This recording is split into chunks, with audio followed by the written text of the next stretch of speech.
Halo sobat semuanya, di kampung saya mangganya ranum, dikasih sambal, mantap rasanya. Saya ucapkan Assalamualaikum, salam sejahtera buat kita semuanya. Shalom, Om Swastiastu, Namo Buddhaya, dan salam kebajikan. Halo sobat semuanya, di video kali ini saya akan membuat video interaktif mengenai belajar itu asyik dan menyenangkan. Sebelumnya, mari bersama-sama kita tonton terkait isu-isu permasalahan di SD Nahdlatul Ulama Yogyakarta. Berikut adalah cuplikan beritanya. Selamat siang, Sobat TV UNY. Kembali lagi dengan saya Nur Hayati di acara Breaking News, isu-isu pembelajaran di sekolah dasar. Kali ini kita akan menyoroti permasalahan di SD Nahdlatul Ulama Sleman, Yogyakarta. Berikut adalah permasalahan yang kami dapati berdasarkan hasil wawancara dan observasi di lapangan. Berikut adalah cuplikan laporannya. Baik, breaking news, isu-isu di SD Nahdlatul Ulama Sleman, Yogyakarta, kelas 4 semester 1. Yang pertama, motivasi belajar masih sangat bervariatif, yang mana ada siswa yang aktif dan ada siswa yang tidak aktif dalam proses pembelajaran. Yang kedua, ada beberapa siswa yang sulit memahami materi yang diajarkan oleh guru. Yang ketiga, sumber belajar masih kurang karena masih berbatas buku bacaan atau buku cetak, dan fasilitas masih belum mendukung proses pembelajaran di kelas ataupun di sekolah. Yang keempat, metode dan media ajar yang diajarkan oleh guru belum berbasis kreatif dan inovatif sesuai dengan perkembangan dan karakteristik peserta didik. Dan yang terakhir Sobat UNY adalah masih ada kesenjangan antara siswa yang berkemampuan intelijensia tinggi, sedang, dan rendah. Oleh karena itu dibutuhkan solusi untuk mengatasi permasalahan ini. Baik, Sobat UNY, berdasarkan permasalahan tersebut, kami mencoba menawarkan solusi pemecahan masalah melalui teori dan psikologi belajar anak. Selamat menyaksikan video interaktif dari kami. Nah, perkenalkan semuanya, saya Nur Hayati, mahasiswa Pasca Sarjana Universitas Negeri Yogyakarta, jurusan Pendidikan Dasar. Berikut adalah ujian akhir semester ganjil teori dan psikologi belajar anak. Tujuan dari implementasi teori dan psikologi belajar anak yaitu untuk menciptakan konsep belajar yang asyik dan menyenangkan untuk dapat membantu siswa dari segala aspek intelijensi melalui pembelajaran yang mengkonstruksi atau membangun pengetahuan berdasarkan pengalaman yang diperoleh dari lingkungan alam dan lingkungan sosial siswa, dengan tidak menyampingkan atau menghiraukan kebutuhan-kebutuhan dasar yang harus dimiliki oleh siswa dan harus kita penuhi selaku calon guru dan orang tua bagi siswa-siswi kita.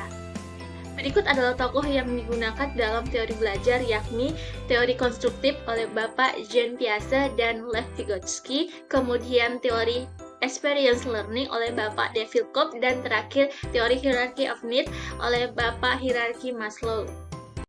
Yang pertama, program belajar itu asik melalui teori belajar konstruktif. Adapun program yang ditawarkan dari pengalaman pembelajaran itu asik, yakni yang pertama pembelajaran yang bersifat nyata atau konseptual, yang mana adanya media atau produk ajar yang kreatif dan inovatif. Yang kedua, proses pembelajaran menggunakan metode yang bervariatif sesuai dengan karakteristik siswa dan tujuan pembelajaran yang hendak dicapai. Kemudian yang ketiga, pembelajaran dalam konteks pengalaman, misalnya ada kunjungan ke panti asuhan, membersihkan lingkungan, atau membuat kreasi drama, membuat drama tentang kehidupan keluarga yang menyenangkan atau persahabatan yang menyenangkan. Dan yang keempat, pembelajaran dilakukan dalam upaya mengkonstruksi pengalaman yang mana setiap 15 menit sebelum atau sesudah proses pembelajaran adanya siswa bergantian bercerita terkait pengalaman mereka yang sangat menyenangkan. Kemudian yang kelima, pemanfaatan lingkungan sebagai sumber belajar. Lingkungan dapat menjadi sumber belajar yang sangat penting dan memiliki nilai-nilai yang sangat berharga dalam rangka proses pembangunan karakter atau pengetahuan siswa. Dan yang terakhir, konsep pembelajaran belajar sambil melakukan sesuatu, misalnya learning by doing. Misalnya nih, kita ajak siswa ke lapangan melihat daun. Ini contoh daun. Anak-anak lipat daunnya seperti itu. Atau misalnya dalam prakarya. Contohnya misalnya kertas origami yang dilipat atau dibentuk sesuai dengan tokoh atau karakter yang terdapat di buku bacaan.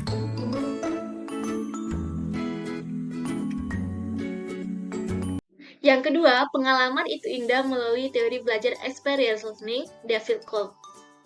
Experience learning menghendaki proses pembelajaran harus dilakukan dengan memadukan penguasaan antara teoritis dan praktik. Adapun program yang dicanangkan yakni yang pertama, all learning is a real learning, yang mana kita memberikan kepercayaan ide kepada siswa. Siswa mengintegrasikan ide-ide yang mereka miliki terhadap proses pembelajaran. Yang kedua, learning is the best context is a process, yang mana fokus utama kita dengan melibatkan siswa dan kita mencakup memberikan umpan balik kepada mereka.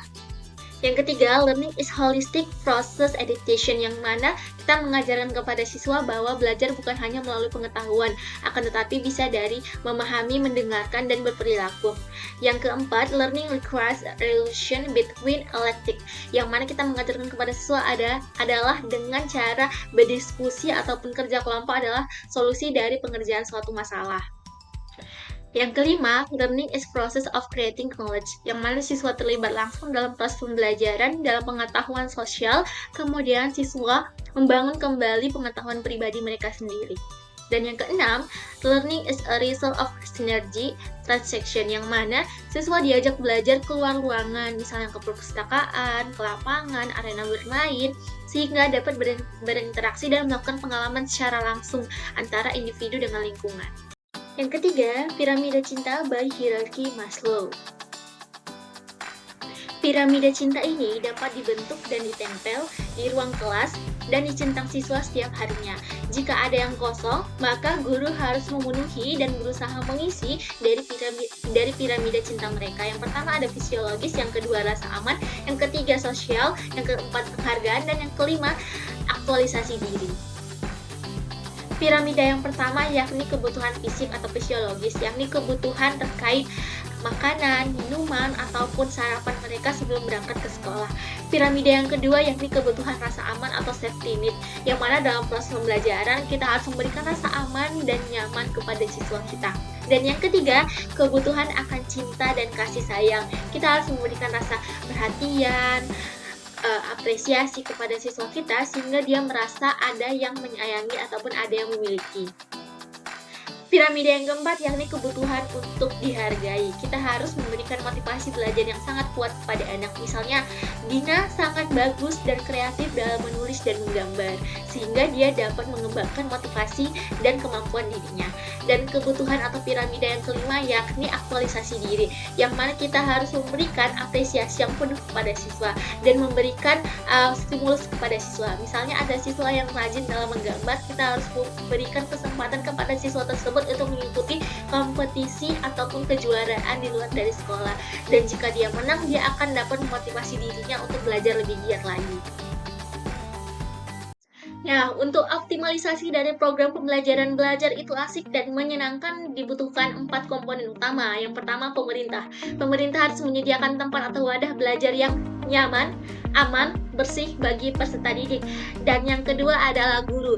Guru harus terus melakukan peningkatan kompetensi diri dalam kemajuan strategi, model, media ajar yang efektif dalam proses pembelajaran. Dan tidak lupa untuk memperhatikan perkembangan peserta didik. Dan yang ketiga yakni orang tua. Orang tua harus aktif bekerja sama dengan guru dalam proses pembelajaran dan menghasilkan solusi dari permasalahan yang ada. Dan yang terakhir yakni masyarakat. Masyarakat harus bekerja sama dengan anggota komite sekolah dan pihak-pihak lain dalam pengadaan sumber belajar yang variatif dan inovatif dalam proses pembelajaran. Baik Sobat UNY, tibalah kita di penghujung laporan terkait isu-isu permasalahan melalui video interaktif Teori Psikologi Belajar Anak. Terima kasih saya ucapkan kepada Ibu dosen pengampu, yakni Ibu Dr. Apriliatina Lidiasari, SPD MPD. Karena tadi saya buka dengan pantun, izinkan saya menutup dengan pantun. Jalan-jalan ke kota Medan, jangan lupa membeli manisan. Terima kasih banyak saya ucapkan kepada teman-teman dan ibu dosen sekalian untuk satu semester yang sangat berkesan. Wassalamualaikum warahmatullahi wabarakatuh.